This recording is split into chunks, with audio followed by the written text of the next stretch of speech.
Question number 2 के second part में भी हमने नेचर को डिस्कस करना है रूट्स की, और उसके बाद उसको वेरीफाई करना है। पेपर में सिर्फ क्वेश्चन आ जाता है discuss nature of the roots, तो डिस्क्रिमिनेंट फाइंड आउट करने का एक नंबर होता है और इसी तरह नेचर फाइंड आउट करने का एक नंबर होता है। वेरिफिकेशन नहीं आती पेपर में, लेकिन क्योंकि बुक में गिवन है तो हम इसको वेरीफाई भी करेंगे।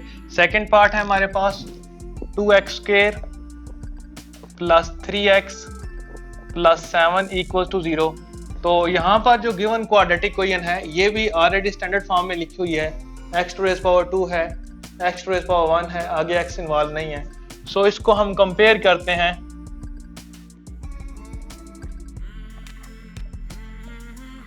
ax² plus bx plus c equal to 0 के साथ x² के साथ 2 है, यहाँ पर x² के साथ a है तो a 2 आ जाएगा, b की वैल्यू 3 आ जाएगी और c की वैल्यू 7 आ जाएगी।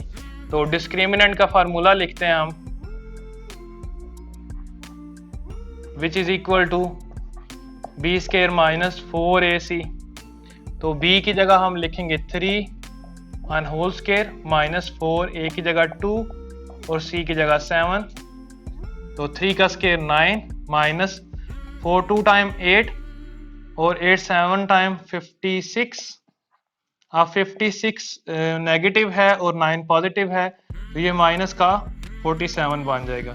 अब क्योंकि डिस्क्रिमिनेंट हमारे पास नेगेटिव आ गया तो डिस्क्रिमिनेंट मीन जिस तरह हमने कल इसको डिस्कस किया था तफसील से कि इसके रूट के अंदर एक नेगेटिव टर्म आ जाएगी। सो एज यहाँ पर हम लिखेंगे discriminant is negative, negative mean smaller than 0, so roots are unequal होंगे क्योंकि एक दफ़ा नेगेटिव स्क्वायर रूट ऐड हो रहा होगा माइनस b/2a में, एक दफ़ा सब्ट्रैक्ट हो रहा होगा, तो दोनों रूट्स डिफरेंट आएंगे, अनइक्वल।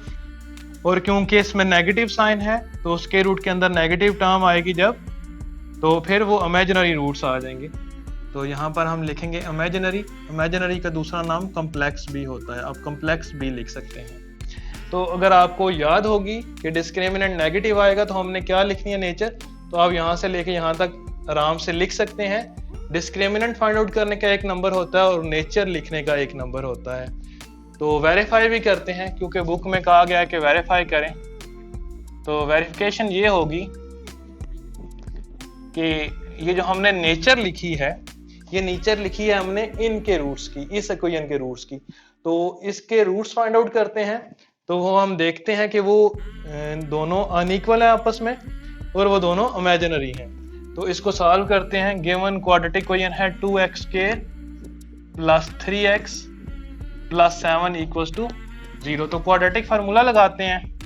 क्वाड्रेटिक फार्मूला होता है x equal to minus B plus minus square root of b² minus 4ac over 2a।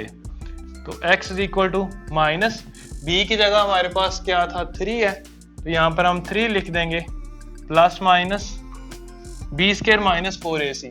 तो ये value b² minus 4ac find out की थी जो कि माइनस 47 बनी थी, तो यहाँ पर माइनस 47 आ गया। ओवर में 2, a की जगह b2 है तो 2 मल्टीप्लाइड बाई a में 2 लिखेंगे तो ये 4 आ जाएगा। तो इसका मतलब है एक x की वैल्यू आएगी -3 plus square root of minus 47 over 4 और दूसरी x की वैल्यू आएगी -3 minus square root of minus 47 over 4।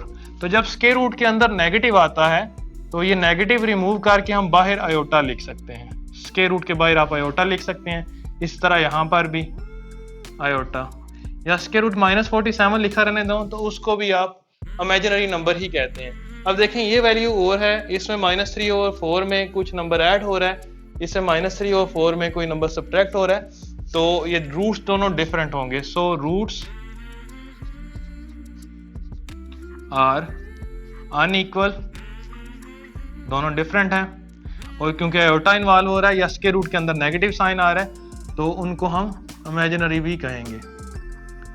तो इसका मतलब है वेरीफाई कर दिया हमने कि इसके अगर रूट फाइंड आउट किए तो उनकी नेचर वही निकली जो हमने डिस्क्रिमिनेंट से फाइंड आउट करने के बाद लिखी थी। तो इस तरह ये पार्ट भी कंप्लीट हो गया।